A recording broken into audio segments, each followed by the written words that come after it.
बिस्मिल्लाहिर्रहमानिर्रहीम। अस्सलाम वालेकुम viewers, city cooking YouTube channel की तरफ से आज फिर से मैं हाजिर हुई हूँ खोई मलाई की बर्फ़ी की रेसिपी के साथ।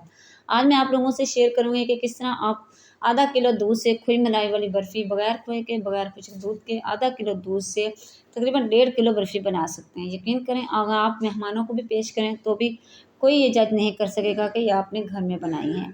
इतनी लजीज ये बनती है। अगर आप लोग भी ये बर्फ़ी बनाना चाहते हैं मज़ेदार सी, तो वीडियो को अंत तक देखिएगा। लाइक और शेयर ज़रूर कर लीजिएगा। अगर आप अभी तक आपने हमारे चैनल को सब्सक्राइब नहीं किया तो चैनल को भी सब्सक्राइब कर लें। तो चलते हैं रेसिपी की तरफ। तो सबसे पहले इधर मैंने एक पैन लिया है। पैन के अंदर एक बड़ा कप जो है भर के मैंने चीनी का डाल दिया है।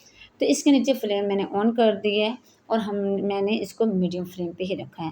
तो इस तरीके से इसमें चम्मच हम बराबर हिलाते रहेंगे और इसको हमने कैरमलाइज़ कर लेना है।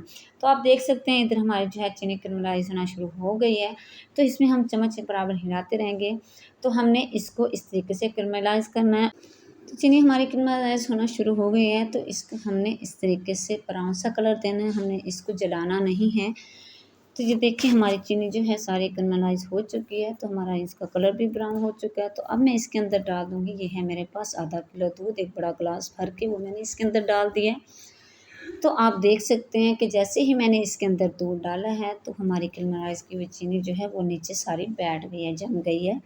तो आपने यहाँ पे परेशान नहीं होना, इसमें आराम से आपने चम्मच हिलाते रहना है। तो सारी चीनी जो है हमारे दूध के अंदर आहिस्ता-आहिस्ता से मिक्स हो जाएगी। ये देख सकते हैं आप कि हमारी वो चीनी जो है दूध के अंदर अच्छी सी मिक्स हो चुकी है। ये थोड़ी-सी रह गई है, ये भी आहिस्ता-आहिस्ता से इसमें मिक्स हो जाएगी और चम्मच हमने इधर जो है बराबर हिलाते रहना है। तो अब जो है मैं इसके अंदर डाल दूँगी 4 तकरीबन ये मेरे पास हैं सब्ज़ इलायचियाँ, वो मैं इसके अंदर डाल दूँगी। तो ये देखें 4 इलायचियाँ मैंने इसके अंदर डाल दी हैं। तो इस तरह इसके साथ एक तो इसके अंदर से बहुत अच्छी खुशबू आएगी और जो है इसका टेस्ट भी बहुत अच्छा आएगा। तो इस तरीके से हमने इसको मीडियम फ्लेम पे ही अच्छा सा पकाना है जब तक कि इसमें उबाल आना ना शुरू हो जाए। तो हमने दूध को 2 से 3 उबाल देने हैं, इससे ज़्यादा हमने इसको बॉयल नहीं करना। ये मेरे पास है सिरका छोटा आधा चम्मच। तो इस तरीके से मैं इसके अंदर सिरका डाल दूँगी। जब मैं इसके अंदर ये सिरका डालूँगी तो आप देखेंगे कि एक तो इसके ऊपर जो है बलाई की जो है वो लेयर सी आना शुरू हो जाएगी और दूसरा हमारा दूध जो है वो उसके अंदर दाने से बन जाएंगे। तो आपने इसी तरीके से इसमें दाने बनाने हैं। तो जब इसके अंदर दाने से बन जाएंगे तो हम इसको अच्छा सा पका लेंगे। तो इसके साथ आप देखेंगे कि हमारी जो बर्फ़ी है वो बहुत ही अच्छी और दानेदार बन के वो तैयार होगी, बहुत ही टेस्टी तैयार होगी। इसलिए हमने इसको इस तरीके से दानेदार कर दिया है। तो अब मैं इसको जो है इसके नीचे फ्लेम बंद करके इसको ठंडा होने के लिए छोड़ दूँगी। जब तक जो है ये अच्छी तरह से ठंडी ना हो जाए तब तक जो है हमने इसको इस्तेमाल नहीं करना, इसको हमने रख देना है। तो दूसरी साइड पे मैंने उसे ठंडा होने कर रख दिया है। तो दूसरी साइड पे ये मैंने लिया है मैदा, ये मेरे पास आधा किलो मैदा है। तो मैं इसको अच्छा सा छान लूँगी, मैदे का छानना निहायत ज़रूरी होता है। तो इसी तरीके से मैं अच्छा सा मैदा छानूँगी। मैदे को मैंने इधर छान लिया है। तो ये मैंने एक पतीली ली है, पतीली के अंदर इस तरीके से मैंने मैदा डाल दिया है। तो इधर मैं इसको जो है मैदे को भून लूँगी।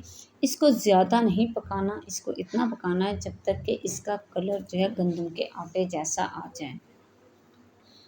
बस इससे ज़्यादा हमने नहीं पकाना। अगर हम ज़्यादा पकाएंगे तो इसमें से जले हुए की स्मेल आना शुरू हो जाएगी। बस इतना सा ही हमें इसका कलर चाहिए जितना सा कि गंदम के आटे का कलर होता है। तो ये देखें इधर जो हमारा कलर गंदम के आटे जितना आ चुका है। तो अब इसके नीचे फ्लेम जो है मैं बंद कर दूँगी।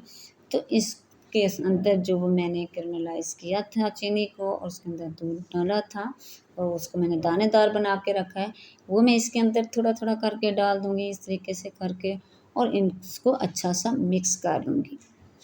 इसको इस तरीके से चम्मच की मदद से अच्छा सा मिक्स कर लें या फिर आप हाथ से भी मिक्स कर सकते हैं इसको, क्योंकि ये ठंडा हो चुका है। इस तरीके से अच्छा सा इसको हमने बराबर जो है मिक्स कर लेना है। इतना इसको मिक्स करना है कि इसके अंदर गुठलियाँ या लम्स वगैरह ना आएँ। तो ये देखिए मैंने इसको अच्छा सा मिक्स कर लिया और मैंने एक बाउल के अंदर निकाल लिया। तो मज़ीद जो है मैं हाथ की मदद से इसको अच्छा सा मिक्स कर लूँगी ताकि इसकी गुठलियाँ और लम्स वगैरह जो हैं वो बिल्कुल ख़त्म हो जाएं और ये एक खोए की तरह तैयार हो जाए। तो इस तरीके से मैंने ये देख सकते हैं इसको अच्छा सा मिक्स कर लिया, इसकी मैंने डो सी तैयार कर ली है। तो इस तरीके से हमने इसकी डो तैयार कर लेनी है।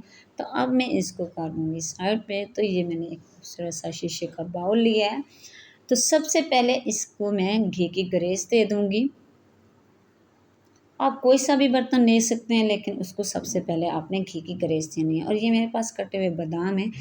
तो अब कटे हुए बादाम सबसे पहले इस तरीके से मैं नीचे डाल दूँगी। कटे हुए बादाम मैंने डाल दिए हैं। अब वो जो डो मैंने तैयार करके रखी थी, तो ये इस तरीके से हाथ से इसको अंदर रख के हाथ की मदद से इसको बराबर कर लेंगे थोड़ा-सा।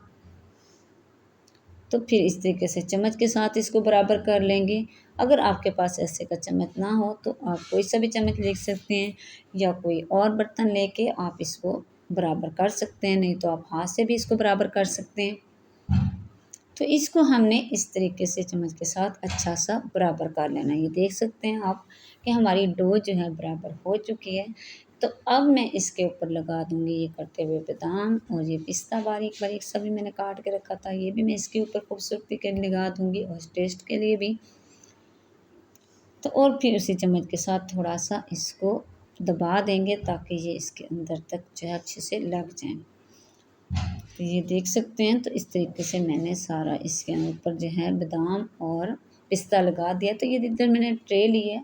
तो ये देखें, अब इसको ट्रे के अंदर मैंने निकाल दिया है। तो मैं इसकी कटिंग करके आपको दिखाती हूँ। तो ये देखें, माशाल्लाह माशाल्लाह माशाल्लाह, आप देख सकते हैं कि हमारी बर्फ़ी जो है माशाल्लाह कितनी टेस्टी और कितनी अच्छी ये जो है तैयार हो चुकी है।